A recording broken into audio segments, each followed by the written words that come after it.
नमस्ते कोमल आत्मा।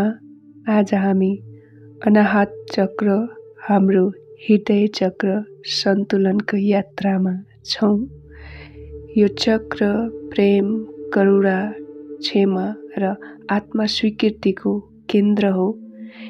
हृदयमा रहेको यो शक्ति न्यानो, खुल्ला र चुम्बकीय हुन्छ।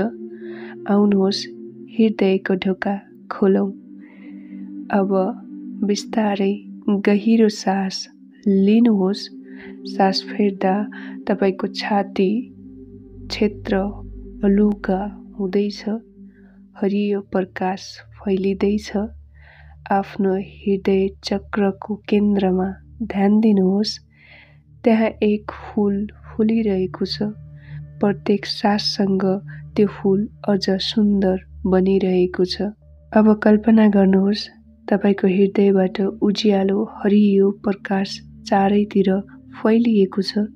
यो प्रकाश तपाईको पुरानो पीडा, चोट र नकारात्मक भावना पगाल्दैछ। तपाईले माफ गर्न थालेको महसुस गर्नुहोस्। आफूलाई र अरूलाई तपाई प्रेमको प्रकाश बन्दै हुनुहुन्छ। म आफूलाई माफ गर्छु। म प्रेम दिन र लिन सक्षम छु। म खुल्ला छु। करुणा र सहानुभूतिको लागि म सुरक्षित छु। प्रेममा बाँच्न मेरो हृदय शुद्ध, उज्यालो र शक्तिशाली छ। अब हामी अनाहत चक्रको बीज मन्त्र जप्नेछौँ। गहिरो सास लिनुहोस्।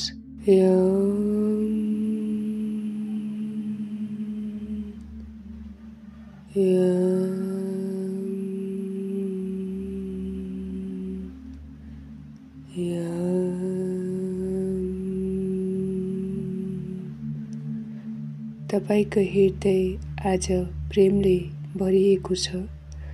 यो प्रेम तपाई भित्रै थियो। आज फेरि तपाईले त्यो महसुस गर्नुभयो।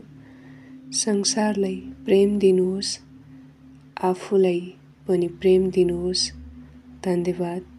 उज्यालो हृदय सधैँ रहोस्। शुभ दिन।